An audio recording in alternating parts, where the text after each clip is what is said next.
안녕하세요. 주식전망TV 전소미 프로입니다. 오늘 다뤄볼 종목은 코스닥 시장의 스피어입니다.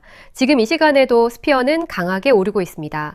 현재가는 약 4만원대 초반에서 위로 방향을 잡고 올라가고 있고요. 거래량도 평소보다 훨씬 크게 실리면서 움직이고 있습니다. 오늘 이 자리가 스피어에서 상당히 중요한 분수령이 되는 자리라 보유하신 분들도 신규 진입을 고민하시는 분들도 끝까지 집중해서 봐주시면 좋겠습니다. 수급부터 정확하게 짚고 가겠습니다. 이 종목은 누적으로 보면 개인과 외국인이 둘 다 매수 우위에 있고 기관은 누적 기준으로 매도 우위입니다.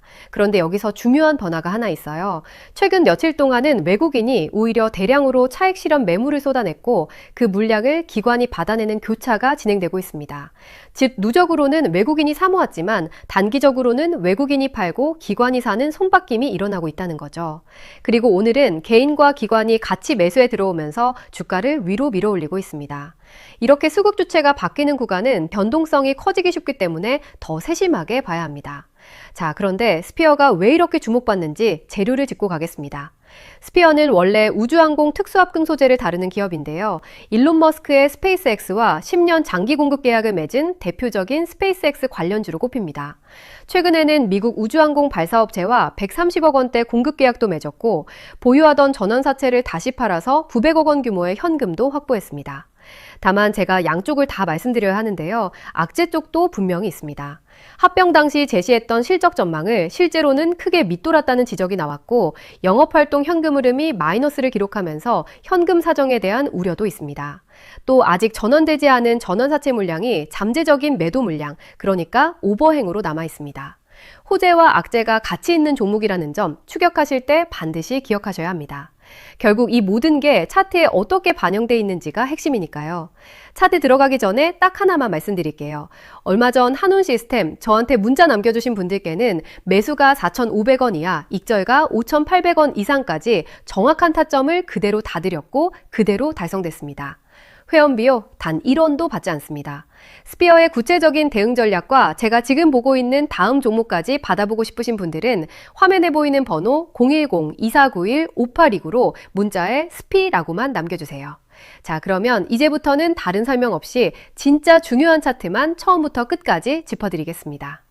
먼저 매물대를 보겠습니다. 매물대 차트는 특정 가격대에 묶여있는 거래량의 분포를 보여주는데 어느 구간이 두꺼울수록 그 가격에 매집했거나 물려있는 물량이 많다는 뜻입니다.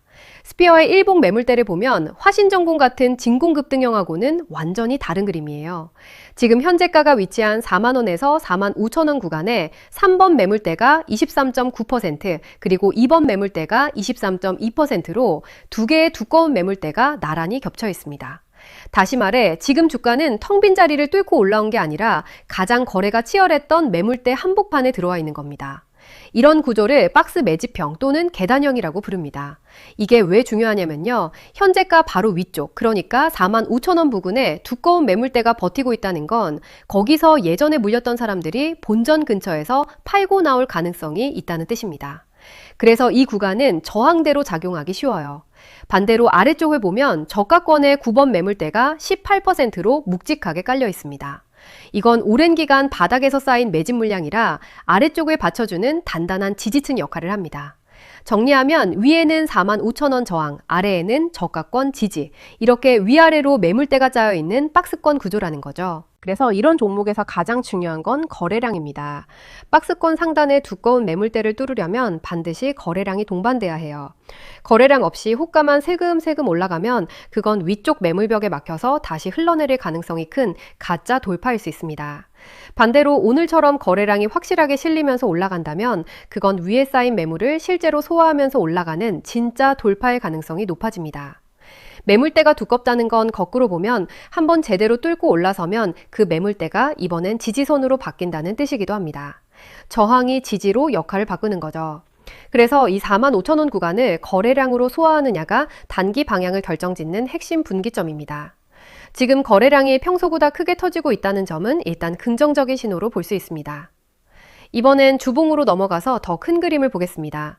주봉 매물대를 보면 8번 매물대가 23.6%, 2번 매물대가 22.9%로 두 개의 큰 축이 잡혀 있습니다.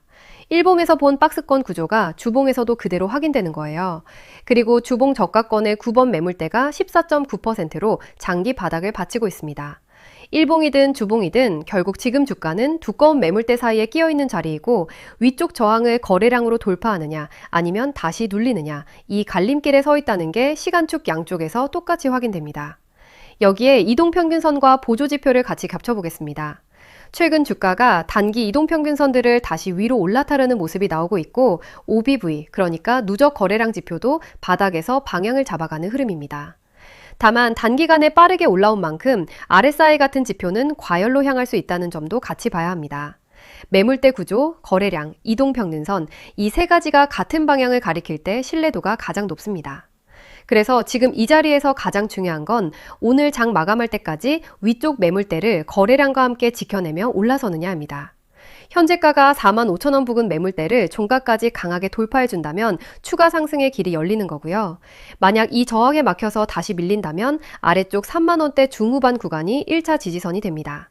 그 자리에서 다시 지지를 받는지 확인하셔야 해요. 대응은 이렇게 가져가시면 됩니다. 신규로 들어가시는 분들은 절대 한 번에 다 사지 마시고 분할로 나눠서 접근하세요. 지금처럼 두꺼운 매물대를 앞에 둔 자리는 한 번에 뚫지 못하고 위아래로 출렁일 수 있기 때문입니다. 그리고 손절 라인은 반드시 미리 정해두셔야 합니다. 오늘 만들어진 단기 저점을 기준으로 잡고 그 자리를 종가로 무너뜨리면 일단 비중을 줄이는 게 원칙이에요. 이미 보유하고 계신 분들은 오늘 종가까지 위쪽 저항을 넘어서는지를 기준으로 판단하시면 됩니다. 욕심내기보다 분할로 대응하는 게 이런 매물대 구간에서는 훨씬 안전합니다. 그런데 이 변곡점이라는 게 말로는 간단해도 실제로는 매일 거래량과 수급이 바뀌기 때문에 그때그때 자리를 다시 잡아드려야 정확합니다. 영상 하나에 그 모든 시나리오를 다 담기는 어렵거든요. 그래서 지금 보유 중이신 분들, 그리고 이 자리에서 진입을 고민하시는 분들은 화면에 보이는 번호 010-2491-5829로 스피 두 글자만 남겨주세요. 그러면 매수 자리부터 1차, 2차 매도 기준, 손절 라인까지 한 장으로 정리해서 무료로 보내드리겠습니다. 분명히 말씀드립니다. 금전 요구는 일절 없습니다. 단 1원도 받지 않아요. 지금 보유 중이신 분들 고민하지 마시고 종목명만 남겨주세요. 평단가 기준으로 지금 자리가 버틸 자리인지 정리해서 바로 보내드립니다. 아직 안 들어가신 분들은 진입과 손절 기준까지 잡아드릴게요. 대신 화면 하단 구독과 좋아요, 응원 댓글 한 번씩만 부탁드립니다. 그래야 제가 다음 자리도 우리 구독자분들께 가장 먼저 전해드릴 수 있습니다.